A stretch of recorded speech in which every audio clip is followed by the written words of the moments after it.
né? Esse também foi um dos motivos os quais o Urandir, na época que ele falou comigo, né, para formar essa equipe, para ir lá, porque não tinham voluntários para adentrar na selva, porque é um local completamente inóspito. E quando se trata de operações aéreas, que é uma das operações mais complexas no meio militar, assim como as operações com submarinos, o planejamento tem que ser um planejamento estratégico de alta complexidade. Né? Qual o ponto de retração?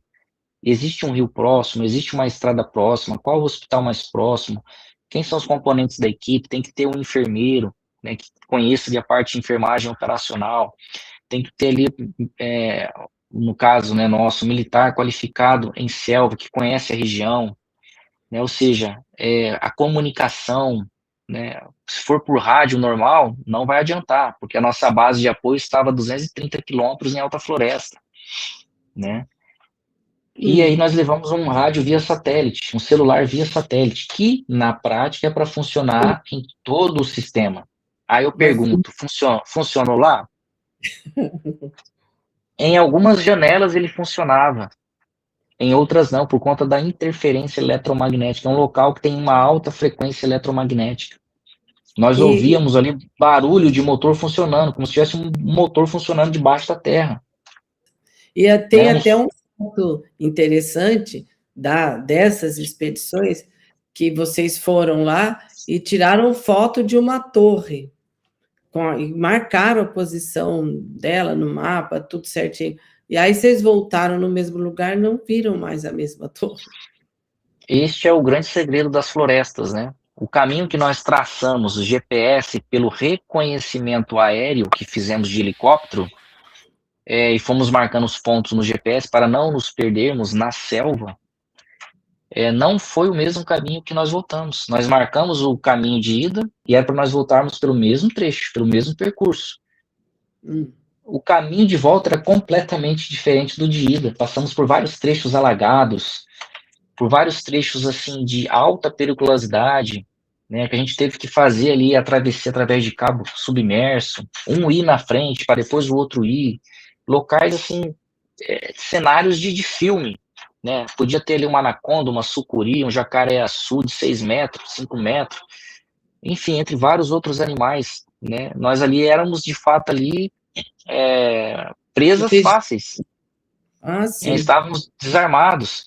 E aí, quando nós fizemos essa missão, ainda tinha aquela questão da lenda dos lagartos, né, gigantes, né, que habitam, né, ali a Amazônia, com relatos incríveis que eu tive a oportunidade de ouvir de índios que ali habitam, que existem ali lagartos, né, reptilianos de 2, 3 metros, que andam de 2 pés, que devoram homens, né, que habitam aqueles locais. Então, que seres são esses? Que guardiões são esses?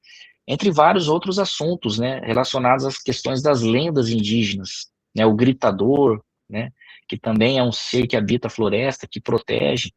Então, ou seja, ir num ambiente desse, por mais que tenha bases, tem que ser muito bem estruturado, né, muito bem estruturado, seguro, com pessoas qualificadas e, acima de tudo, que você também esteja preparado, sabendo onde está indo. Você conhece os tipos de animais peçonhentos, serpentes que existem na Amazônia?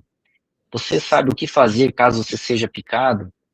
Né? Você vai levar ali algo na sua mochila que pode ajudar o seu companheiro caso aconteça alguma coisa. Você pode ser picada por uma aranha marrom e nem saber que foi picado.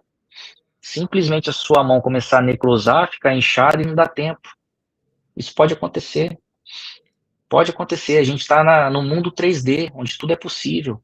Né? Se você não estiver na frequência correta, energeticamente falando, vai acontecer um acidente, um incidente contigo. Não tenha dúvida disso. É por isso que tem que estar preparado. E estar preparado exige você sair da sua zona de conforto. É onde entra o que a gente vem falando aqui, né, subentendido o tempo todo, a questão de estar preparado, a questão do sobrevivencialismo, de você ter esses conhecimentos. Que tipo de roupa eu vou usar para esse tipo de local? Vocês, por exemplo, né, eu particularmente conheço ali o Morro do Platô, onde eu tive uma experiência incrível lá, né, minha primeira experiência incrível, aos 11 anos de idade, que andava de chinelo de dedo, lógico, eu era ali uma criança, Será que é correto andar de chinelo de dedo, andar descalço numa região de cerrado? Lógico que hoje está muito diferente, mas qual o tipo de roupa que você vai usar? O que você tem que ter na sua mochila além da água? Não adianta nada você comprar um monte de ferramenta tecnológica, de luz solar, disso ou daquilo, se você não sabe usá-lo, se você não tem a técnica de usá-lo no momento correto, apropriado, né? Você sabe, de fato, se orientar, né, caso pelo sol, pelas estrelas, você sabe verificar se tem alguém na região que você está, olhando apenas para o solo, vendo através de técnicas de rastreamento. Se estiver chovendo, você não tiver nenhum equipamento ali que possa provocar o fogo, né? Que o fogo ele espanta os animais e ao mesmo tempo aquece sua roupa, o seu corpo. Você sabe produzir o fogo sem depender de isqueiro, fósforo ou qualquer outro tipo de objeto que possa provocar o fogo? Você sabe nadar? Você sabia que um botijão da sua casa, cheio ou vazio, ele é uma boia? Sabia que muitas pessoas poderiam ter se salvado se tivesse agarrado no botijão de gás na enchente? O estrado da sua cama também é uma boia? Você sabia que o telefone fixo, aquele antigo que a gente tinha nas nossas casas, é o único que, se faltar energia, vai continuar funcionando? Que todo mundo nem tem mais telefone fixo, não precisa de telefone fixo. Ele fica durante dias, né, funcionando sem energia elétrica. Qual o tipo de Nossa, comunicação que você vai ter caso falte energia? Os celulares de hoje, ele dura em média 24 horas no máximo, dependendo do uso. Vamos que colocar uma isso? média, né? E aí, acabou a bateria. Você está sem energia em casa. O que você vai fazer?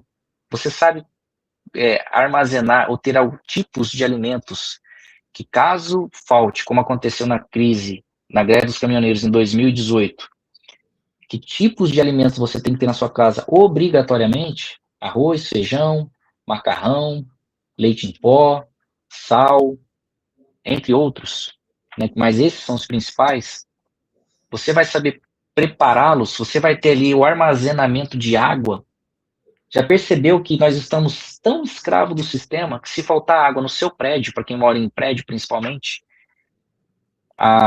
você não vai conseguir, a máquina não vai conseguir Uhum. levar, a bomba de água não vai conseguir levar água para as caixas de água do seu prédio.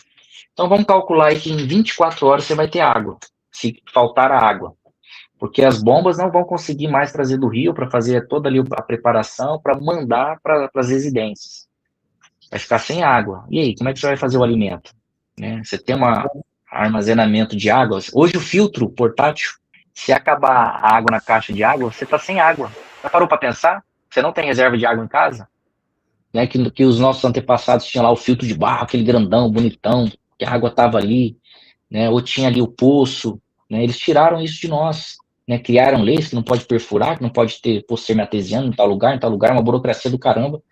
Por E quê? agora Porque senão, vigiando quem faz poços. exatamente por quê? Porque você não vai conseguir, a máquina não vai Uhum. conseguir levar, a bomba de água não vai conseguir levar água para as caixas de água do seu prédio. Então vamos calcular aí que em 24 horas você vai ter água, se faltar a água. Porque as bombas não vão conseguir mais trazer do rio para fazer toda ali a preparação para mandar para as residências. Vai ficar sem água. E aí, como é que você vai fazer o alimento? Né? Você tem um armazenamento de água. Hoje o filtro portátil, se acabar a água na caixa de água, você está sem água. Já parou para pensar? Você não tem reserva de água em casa? Né? Que os nossos antepassados tinham lá o filtro de barro, aquele grandão, bonitão, que a água estava ali, né? Ou tinha ali o poço, né? Eles tiraram isso de nós, né? Criaram leis que não pode perfurar, que não pode ter poço semi-artesiano em tal lugar, uma burocracia do caramba. Por E quê? agora Porque senão, vigiando quem faz poços. exatamente por quê? Porque você não pode ter a sua autonomia. Né? Então, será que você está preparado para essas dicas? Você conhece o bairro que você mora? As rotas alternativas, ou você sempre vai por aquele caminho? Acorda, já pega a chave do carro, já esquece e entra no carro, e o carro vai sempre no mesmo caminho, sempre no mesmo caminho. Você conhece as rotas alternativas? Você sabe qual que é o ponto mais alto do seu estado? Você sabe rotas que, caso uma ponte caia, você vai ter meios alternativos de se deslocar? Então, são muitas informações, né, muitas técnicas, muitas táticas que salvam vidas. E você não vai conseguir isso buscando apenas esse lado de evolução individual. Não, você tem que praticar, você tem que ter conhecimento. Ah, não, mas eu tenho um livro que é só eu ler. Gente, não caia nessa armadilha. Não caia na armadilha do YouTube. Não tem nada a ver você ler ou você assistir um vídeo e ir para a prática. Quer ver um exemplo simples? Assista um vídeo. Pronto. Assista um vídeo de como aprender a nadar. Você não sabe nadar. Assista um vídeo de como aprender a nadar. Ou lê um livro de como aprender a nadar. Joga essa pessoa que viu o vídeo e que lê o livro numa piscina, que ela profunda. Ou joga ela no meio de um lago. Eu te pergunto, será que ela vai sobreviver? Ou as chances dela sucumbir são altíssimas? É isso. Então não se iludam. Tem muita diferença de quem pratica de quem apenas vê ou ouve. Não caiam nessa armadilha, não caiam nessa armadilha. Pratique. É uma coisa que eu sempre digo, que o conhecimento ele tem que ser praticado, a gente tem que ter o entendimento, tem que trazer para a nossa vida, e temos que viver de acordo com ele, né? E é o que as pessoas... Senão ele não vale nada. Perfeita colocação, Carlota. E as pessoas não fazem isso. As pessoas ouvem muito sobre nobreza, em serem pessoas melhores, em ajudar o próximo, em quererem evoluir, mas elas não praticam. Elas continuam sendo arrogantes, egoístas, vaidosas, não mexem no que é meu. Eu que vou me salvar, eu que estou certo, a minha opinião é a que basta, né? Ou seja, é uma grande ilusão.